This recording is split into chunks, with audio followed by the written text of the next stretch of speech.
नमस्कार दोस्तों, आज की इस वीडियो में आप सभी के समक्ष देवउठनी एकादशी की कथा प्रस्तुत कर रहा हूँ। कार्तिक शुक्ल पक्ष की एकादशी को देवउठनी एकादशी अथवा देवोत्थान एकादशी कहा जाता है। इस दिन भगवान विष्णु 4 माह के बाद अपनी निद्रा से जागते हैं। इस एकादशी को प्रबोधिनी एकादशी के नाम से भी जाना जाता है। इस पावन दिन चौमासे का समय पूर्ण होता है और शादी विवाह आदि मांगलिक शुभ कार्य शुरू हो जाते हैं। देवउठनी एकादशी के दिन ही तुलसी जी का विवाह शालिग्राम जी से करवाया जाता है। जिस घर में पुत्री नहीं होती है वहाँ तुलसी जी का विवाह करवा कर कन्यादान का पुण्य प्राप्त किया जाता है। आइए अब शुरू करते हैं देवउठनी एकादशी की कथा। एक समय की बात है, एक राजा के राज्य में सभी लोग एकादशी का व्रत रखते थे।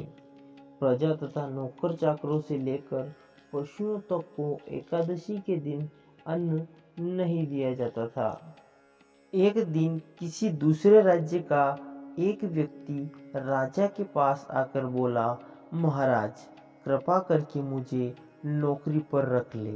तब राजा ने उसके सामने एक शर्त रखी कि ठीक है रख लेते हैं, किंतु रोज तो तुम्हें खाने को सब कुछ मिलेगा पर एकादशी को अन्न नहीं मिलेगा।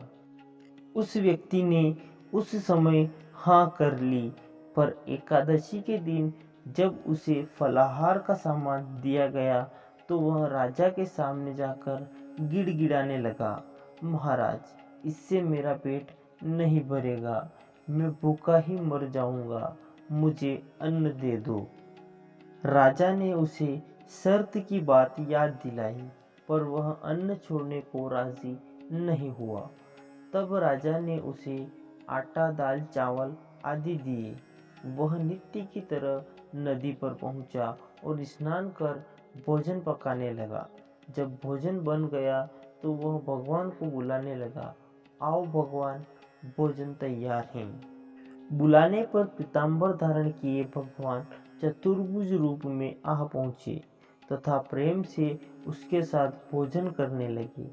भोजन आदि करके भगवान अंतर्ध्यान हो गए तथा वह भी अपने काम पर चला गया। 15 दिन बाद अगली एकादशी को वह राजा से कहने लगा कि महाराज मुझे दुगुना सामान दीजिए, उस दिन तो मैं भूखा ही रह गया। राजा ने कारण पूछा तो उसने बताया कि हमारे साथ भगवान भी खाते हैं, इसलिए हम दोनों के लिए ये सामान पूरा नहीं होता है। यह सब सुनकर राजा को बड़ा आश्चर्य हुआ। वह बोला, मैं नहीं मान सकता कि भगवान तुम्हारे साथ खाते हैं। मैं तो इतना व्रत रखता हूँ, पूजा करता हूँ, पर भगवान ने मुझे कभी दर्शन नहीं दिए। राजा की बात सुनकर वह बोला, महाराज यदि विश्वास न हो तो साथ चलकर देख ले। राजा ने कहा, ठीक है। राजा एक पेड़ के पीछे छिपकर बैठ गया। उस व्यक्ति ने भोजन बनाया तथा भगवान को शाम तक पुकारता रहा, परंतु भगवान नहीं आए। अंत में उसने कहा, हे भगवान यदि आप नहीं आए तो मैं इस नदी में कूदकर प्राण त्याग दूंगा। लेकिन तब भी भगवान नहीं आए। तब वह प्राण त्यागने के उद्देश्य से नदी की तरफ बढ़ा। प्राण त्यागने का उसका दृढ़ इरादा जान शीघ्र ही भगवान ने प्रकट होकर उसे रोक लिया और साथ में बैठकर भोजन करने लगे। खा पीकर वे उसे अपने विमान में बिठाकर अपने धाम ले गए। यह सब देखकर राजा ने सोचा कि व्रत उपवास से तब तक कोई फायदा नहीं होता जब तक मन शुद्ध न हो।